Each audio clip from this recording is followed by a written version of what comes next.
Hello students, BA part first की political science की paper first की क्लास में आज हम आगे का टॉपिक पोस्ट बिहेवियरिज्म यानी कि उत्तर व्यवहारवाद का अध्ययन करेंगे। जैसा कि पिछली कक्षा में हमने देखा था, व्यवहारवाद द्वितीय विश्व युद्ध के बाद की एक महत्वपूर्ण युगांतकारी घटना है। घटना कहेंगे या हम एक नया तरीका है राजनीति को समझने का, जहाँ अध्ययन का जो तरीका था, जो राजनीतिक संस्थाओं की अपेक्षा या राजनीतिक संस्थाओं की बजाय मनुष्य के राजनीतिक व्यवहार पर अपना समस्त अध्ययन केंद्रित करता है। आज की कक्षा में हम उसका अगला चरण या अगला कदम उत्तर व्यवहारवाद पे चर्चा करेंगे। हमने देखा था व्यवहारवाद के प्रणेता डेविड ईस्टन माने जाते हैं और वही एक ऐसे विचारक के रूप में भी हमारे सामने आते हैं जो अपने ही द्वारा रचित व्यवहारवाद पे कठोर प्रहार करते हैं और उसकी आलोचना करते हुए आगे की और व्यवहारवाद को आगे ले जाने का प्रयास करते हैं। जैसा कि हमने देखा कि 20वीं शताब्दी के 7वें दशक की हम बात करें तो डेविड ईस्टन ने व्यवहारवाद पर खुद ही प्रबल प्रहार करने प्रारंभ कर दिए। 1969 में अमेरिकन पॉलिटिकल साइंस एसोसिएशन का जो 65वां अधिवेशन हो रहा था, उसके अध्यक्षीय भाषण में उन्होंने कहा कि राजनीतिज्ञ या राजनीतिक जो विचारक हैं वो अपने अध्ययन को कठोर वैज्ञानिकता की ओर ले जा रहे हैं और ये जो स्थिति है इसको बदलना होगा और इस नई स्थिति को या अगले कदम को उन्होंने उत्तर व्यवहारवाद का नाम दिया। ईस्टन ने तर्क दिया कि अभी तक 1960-70 के दशक में बहुत सारा व्यवहारवादी अध्ययन हो चुका है, बहुत अनावश्यक अनुसंधान रिसर्च हुए हैं और जो पॉलिटिकल साइंटिस्ट हैं वो जनरली अपने बड़े बड़े परिसर में बैठ करके अपने ड्राइंग रूम्स में इसी ड्राइंग रूम्स में बैठ करके स्टडी करते रहे हैं और राजनीति को अधिकाधिक रूप से वैज्ञानिक अध्ययन उसका कर रहे हैं, लेकिन कभी भी या ज़्यादातर उन्होंने फील्ड वर्क की ओर ध्यान नहीं दिया है, क्योंकि इसी समय जो बाहरी दुनिया है वो लोग अलग अलग तरह के सामाजिक, आर्थिक और सांस्कृतिक संकटों से जूझ रही है। साथ ही साथ सेकेंड वर्ल्ड वॉर के बाद न्यूक्लियर बम का जो खतरा है वो पूरी दुनिया में चारों ओर मंडरा रहा है, जिससे परमाणु शस्त्रों की जो खोज है या होड़ प्रारंभ हो गई है। साथ ही साथ संयुक्त राज्य अमेरिका में नस्लवाद जैसी, रंगभेद जैसी नीतियाँ बढ़ रही हैं, जिससे गृह युद्ध जैसी स्थितियों की नौबत भी आ सकती है या तानाशाही व्यवस्था का जोर बढ़ रहा है। वियतनाम की लड़ाई इधर हुई है, मतलब पूरे विश्व का जो वातावरण है या हम कहें कि पूरे विश्व की जो नैतिक चेतना है इस समय झकझोर हुई है या बुरी तरह बिगड़ी हुई है और ये जो सारी परिस्थितियाँ पूरी दुनिया के अंदर इस समय हो रही हैं, इसके बारे में कोई भी पूर्व सूचना किसी भी पॉलिटिकल साइंटिस्ट ने नहीं दी है। यानी कि चारों तरफ जो विश्व में भी परिदृश्य चल रहा है उसके बारे में कोई अनुमान या कोई पूर्व स्थिति हमको मालूम नहीं है। उत्तर व्यवहारवाद के प्रवर्तक के रूप में डेविड ईस्टन ये कह रहे हैं कि हमारे ऐसे सारे अनुसंधान का क्या फ़ायदा है जो हमारी सामाजिक और राजनीतिक समस्याओं से कोई सरोकार ही नहीं रख रहा है।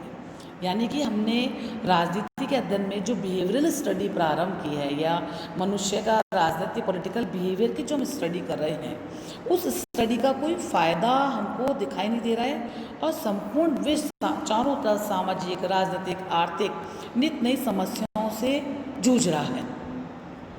यानी कि हमारे अध्ययन की कोई उपादेयता ही नहीं है यदि हम तीव्र राजनीतिक संकटों से पूरे विश्व को, दुनिया को नहीं बचा पा रहे हैं। व्यवहारवादी का जो अगला चरण है जिसे उत्तर व्यवहारवाद की हम चर्चा कर रहे हैं वो ये अब कह रहा है कि हमने जो परंपरावादी राजनीति का अध्ययन है उसको पुनः स्थापित तो नहीं करना होगा, लेकिन फिर भी परंपरागतता की जो कुछ विशेषताएं हैं उसको अपने अध्ययन में शामिल करना होगा। वो अब कह रहे हैं कि हमें राजनीति विज्ञान में नए क्षितिज या नए एक अध्ययन की ओर बढ़ना होगा। और ये जो अध्ययन है न तो ये परंपरागत के विरुद्ध प्रतिक्रिया है, न ये कोई क्रांति है, बल्कि एक रिफॉर्म है, सुधार आंदोलन है। यानी कि ये व्यवहारवाद का अगला चरण है, जहाँ वह परंपरावाद को छोड़ के नहीं अपितु परंपरावादी अध्ययन की विशेषताओं को अपने साथ लेकर आगे बढ़ता है। उत्तर व्यवहारवादी आंदोलन की दो प्रमुख मान्यताएं या दो नारे हैं। पहला है प्रासंगिकता, यानी कि रेलेवेंस, कि हमारा जो भी अध्ययन होता है राजनीति के अंदर, हम जो भी अध्ययन करें वो प्रासंगिक होना चाहिए, उसके सामाजिक और राजनीतिक सरोकार होने चाहिए। दूसरा नारा उनका है एक्शन, कर्म या कार्रवाई करना, यानी कि पॉलिटिकल साइंटिस्ट को अब अपने अध्ययन में मात्र आंकड़ों का या अनुसंधान का कोई अंबार नहीं खड़ा करना है सूचनाओं का, बल्कि फील्ड के अंदर आकर के एक्शन करना होगा और अपने अध्ययन में जो हमने करा है यानी कि निदान प्रस्तुत करने होंगे। यदि हमारे सामने सामाजिक, राजनीतिक, आर्थिक बीमारियां आ रही हैं तो उनको डायग्नोस करना होगा और उनके निदान सोसाइटी को देने होंगे, तभी हम अपने अध्ययन को रेलेवेंट बना सकेंगे, जिससे उन्होंने क्रीडो ऑफ रेलेवेंस नाम से पुकारा है, जिसे हम हिंदी में प्रासंगिकता का सिद्धांत भी कहते हैं। आगे हम बढ़ते हैं तो हम देखते हैं कि डेविड ईस्टन, जो व्यवहारवाद के साथ साथ उत्तर व्यवहारवाद के भी प्रणेता हैं, वो उत्तर व्यवहारवाद की कुछ प्रमुख विशेषताएं, मान्यताओं को इंगित करते हैं कि वो किस प्रकार से व्यवहारवाद से इसको डिफरेंट करते हैं। पहली बात वो कहते हैं कि अब राजनीतिक अनुसंधान में टेक्नोलॉजी का महत्व उतना नहीं है जितना कि व्यवहारवाद में था, अपितु अब कंटेंट यानी कि सार भी महत्वपूर्ण है। इसका मतलब यदि टेक्नोलॉजी या तकनीकी की दृष्टि से कोई अनुसंधान हो सकता है, बहुत अच्छे लेवल का हो, एक हाई उच्च कोटि का हो, किंतु अगर कोई भी रिसर्च हमारी अगर हो रही है वो अगर समसामयिक समस्याओं का समाधान ना करे तो इससे बेहतर होगा कि हम उसे किनारा कर लें। तो पहला पॉइंट क्या क्लियर होता है कि उत्तर व्यवहारवादी अपने अध्ययन में तकनीक के साथ साथ, टेक्नोलॉजी के साथ साथ कंटेंट और सार तत्व को भी इम्पोर्टेंस प्रदान करते हैं। दूसरी बात उत्तर व्यवहारवादी कहते हैं कि अब सोशल जो साइंटिस्ट हैं या जो भी हमारे राजनीति विधि सिद्धांत वेत्ता हैं, उन्हें सोसाइटी की जो दिशा है उसको पहचानना होगा। यानी कि अब उन्हें अपने आप को तथ्यों के विश्लेषण तक ही सीमित नहीं करना है, अब उन्हें राजनीति विज्ञान में जो सामाजिक परिवर्तन हो रहे हैं, जो सोशल चेंज हो रहे हैं, उसकी ओर भी देखना चाहिए। इसलिए अपने अध्ययन को सामाजिक सोशल कॉन्टेक्स्ट में जोड़ करके देखना चाहिए कि सोसाइटी में जो चेंजेस आ रहे हैं ये क्यों आ रहे हैं, इसकी दशा और दिशा पर चिंतन अनिवार्य है। नेक्स्ट बात जो डेविड ईस्टन कहते हैं कि व्यवहारवादी अध्ययन में राजनीति के का जब स्टडी हो रही है तो राजनीति की जो क्रूर यथार्थताएं हैं उनकी उपेक्षा की जा रही है,